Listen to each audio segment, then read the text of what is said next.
bienvenue dans un nouveau vlog automnal.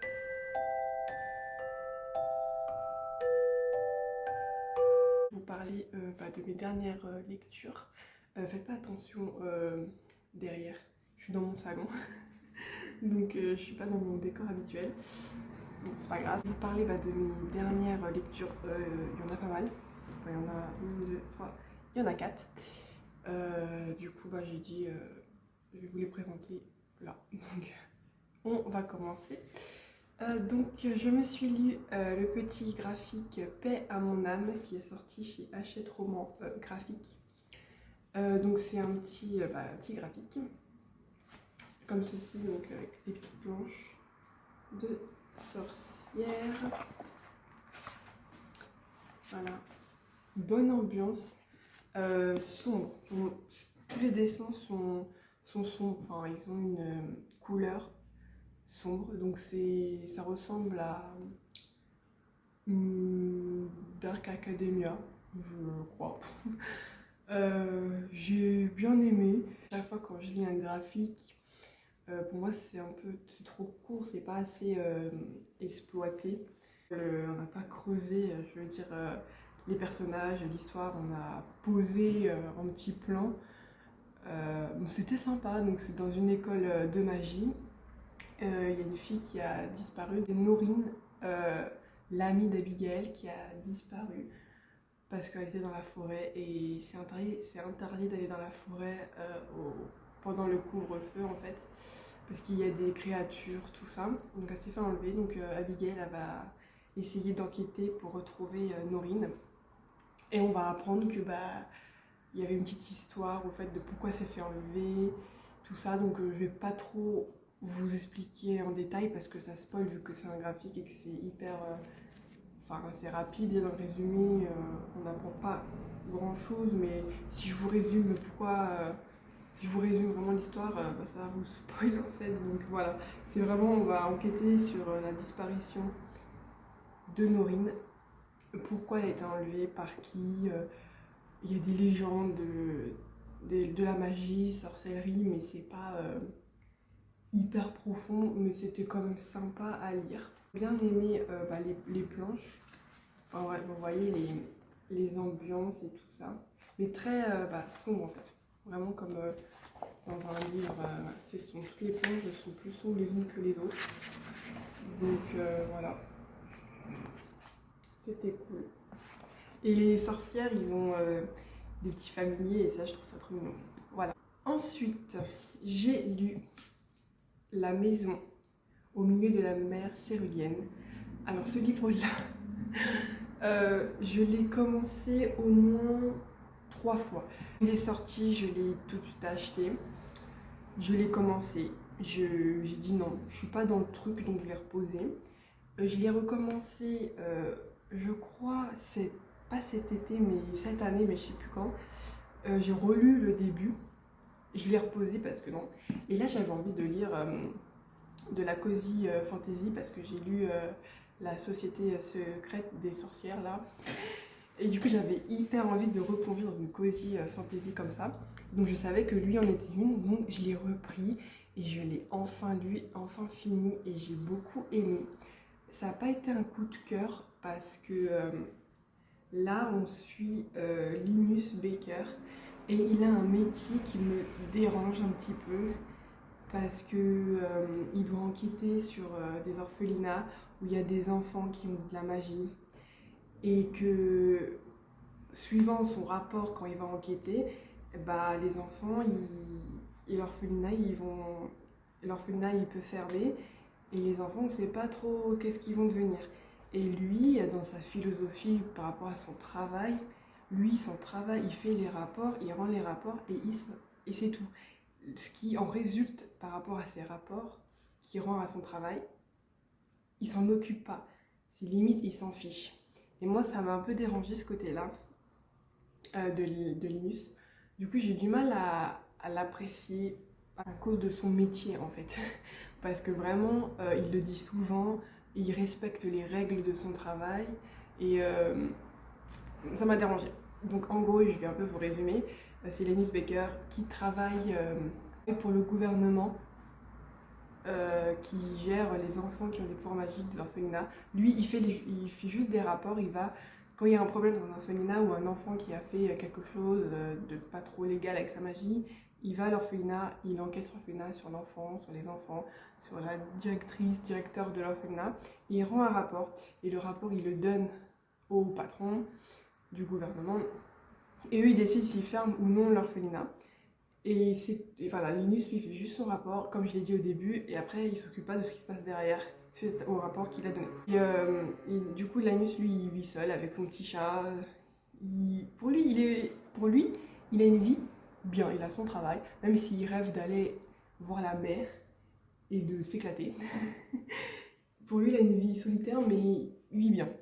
Jusqu'au jour où, justement, le conseil... enfin, c'est pas le conseil, comment ça s'appelle ? Les cadres extrêmement supérieurs, ils vont le convoquer pour une mission un peu spéciale. C'est d'aller dans un orphelinat où il y a où il y a 6 enfants au pouvoir assez étrange, pas commun. Donc aller sur cette île et enquêter. Et il va découvrir un orphelinat avec un directeur et des enfants qui vont changer sa vie, sa perception, qui vont changer la vision qu'il a par rapport à son métier. Et vraiment, c'est trop mignon parce qu'on apprend à connaître ces enfants incroyables, tout ce qu'ils endurent à cause de leurs différences. Vraiment, j'ai beaucoup aimé. Et vraiment, comme j'ai dit au début, c'est pas un coup de cœur à cause du métier de Linus et comment il le gère au début. Après ça s'arrange. Et franchement, c'est vraiment, pour moi, c'est vraiment comme la société très secrète des sorcières. C'est vraiment, ça pourrait être un livre doudou aussi, parce que vraiment, c'est réconfort de se rendre compte que des gens qui ne se connaissent pas à la base deviennent une famille. Et franchement, c'est ce côté-là que j'ai beaucoup aimé. Bah, c'est pour ça que je voulais lire une autre cozy fantasy. Donc voilà pour ce livre-là. Je me suis lu le tome 2 de La mémoire de la forêt. Donc là, autre registre. Pas de la cozy fantasy, mais franchement, ça fait le taf aussi.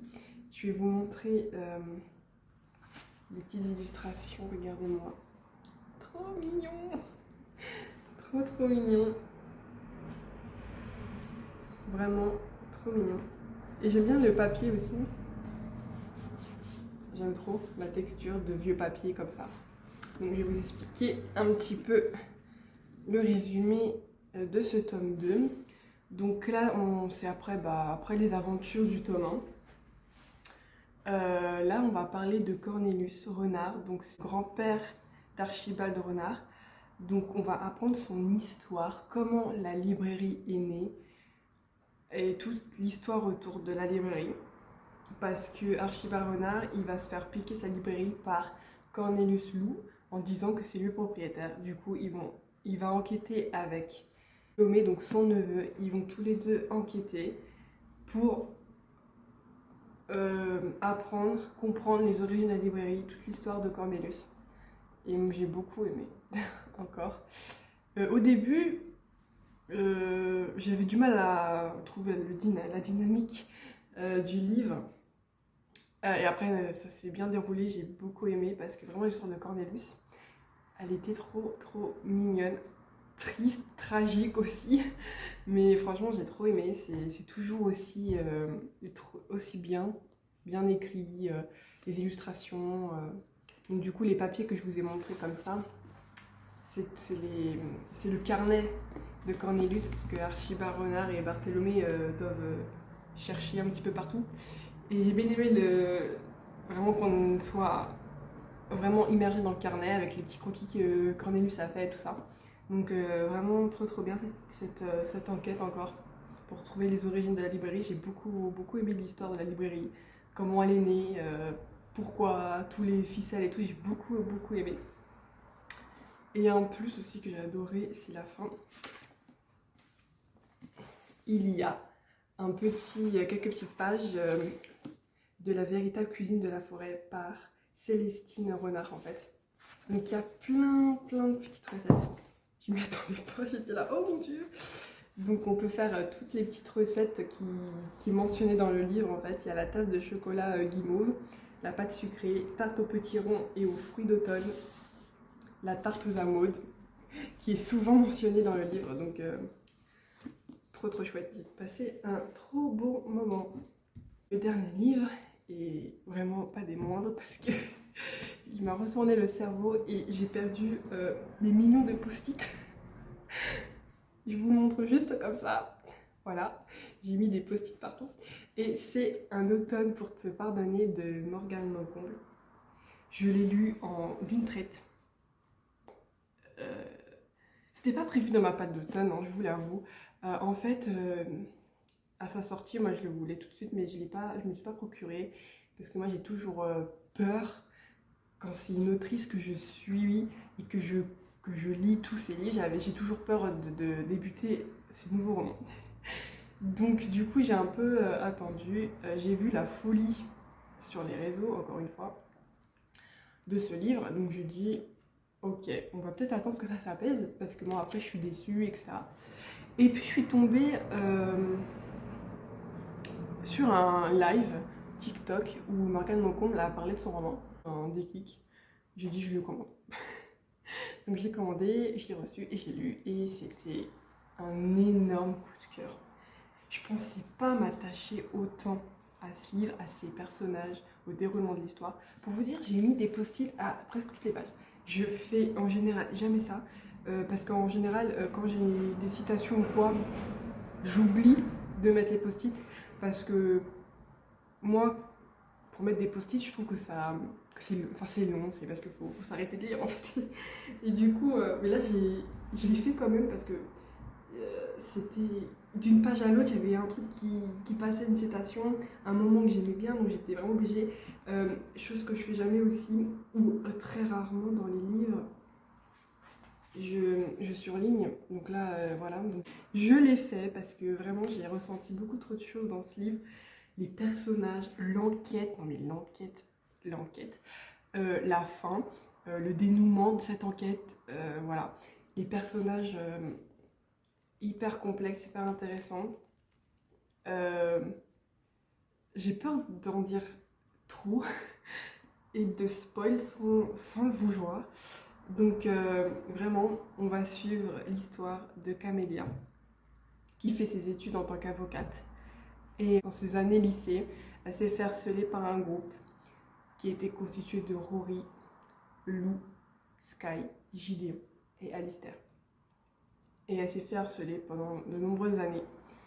Et là, un soir, elle va apprendre que Rory Cavendish est mort. Et elle est heureuse, très heureuse que son harceleur soit enfin mort. Et elle va apprendre qu'elle est dans le testament de cette personne et elle comprend pas. Donc elle va y aller et là va commencer un jeu de pistes, pour moi, un énorme Cluedo pour trouver qui a tué Rory. Et Camilla, en tant qu'avocate, elle va devoir défendre Lou, qui faisait partie de la bande d'harceleurs, pour prouver son innocence. Et voilà. Je vous dis que ça parce que j'ai peur de spoil, voilà. Mais vraiment les personnages sont très intéressants. Complexes aussi, surtout un en particulier, très complexe. La relation des personnages, je l'ai trouvée très intéressante. Il y en a, ils pourraient dire que c'était pas assez, mais pour moi c'était vraiment juste bien dosé, bien décrit, bien fait. Morgane Moncomble, elle a réussi à me faire aimer un personnage que normalement j'aime pas forcément, à me faire aimer des relations, à me faire aimer un univers vraiment Dark Academia. Si vous aimez la Dark Academia, franchement vous allez être servi. Pour moi c'est le coup de cœur de mon année et je suis très contente de l'avoir lu maintenant à cette période et pas tout de suite quand il est sorti. Parce que moi, des fois, quand il y a de la hype, moi, je tombe pas dans la hype en général. Jamais au bon moment, je suis toujours hype après les autres. Comme plusieurs livres qui ont fait du buzz sur TikTok que je vous ai parlé en vlog. En général, moi, je veux être hypée en même temps que les autres, mais ça floppe. ou alors je suis hypée mais des mois après. Donc voilà, et celui c'est une pépite. J'ai des citations partout, surlignées dans mon livre.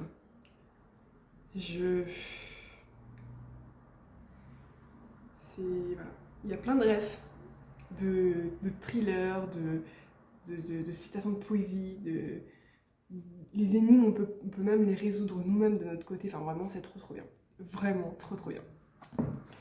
Donc, voilà pour mes lectures. Parallèle de ces lectures-là, bah, je fais aussi un petit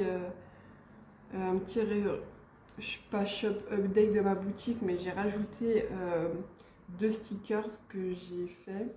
Donc, de toute façon, je vous mets le lien en barre d'infos. J'ai fait un petit renard et un petit ours d'automne, si ça intéresse des gens parmi vous. Et puis j'ai fait des plans aussi, je sais pas si vous allez voir, des petits plans pour mes futures collections. Donc j'aimerais faire un calendrier 2024, alors pas un calendrier avec toutes les pages des mois, juste une petite feuille A5 ou A4, je sais pas trop encore, où il y aura tous les mois de l'année un petit calendrier pour accrocher sur le bureau ou au mur, mais sans illustration quoi. C'est vraiment un petit calendrier mémo en fait. Donc je me suis dessiné de petits croquis là, donc je vais voir ça pour sortir avant la fin de l'année. Et j'ai prévu aussi on voit rien, mais un petit pack bullet journal et reading journal. Ça fait un moment que je veux faire ça sur ma boutique, mais les réglages, la taille des planches et tout ça, je sais pas trop encore quelle taille je vais faire, tout ça, donc il faut que je fasse des réglages. Mais j'ai envie de faire un pack bullet journal et reading journal parce que à la base, c'était ma boutique, je voulais que ça soit un peu sur le bullet journal et reading journal. Mais entre temps, j'avais des idées de stickers, de marque-page et tout, donc j'ai mis ça de côté. Mais j'aimerais bien sortir une collection bullet journal, reading journal. Donc c'est-à-dire reading journal avec des petites étoiles pour noter le livre, les petits piments pour les spicy dans le livre, des petits bilans du mois, piles à lire, tout ça, à mettre dans le carnet. Et bullet journal, bah, les jours, les mois, les petits numéros, tout ça. Donc voilà, donc je vous dis à bientôt dans une prochaine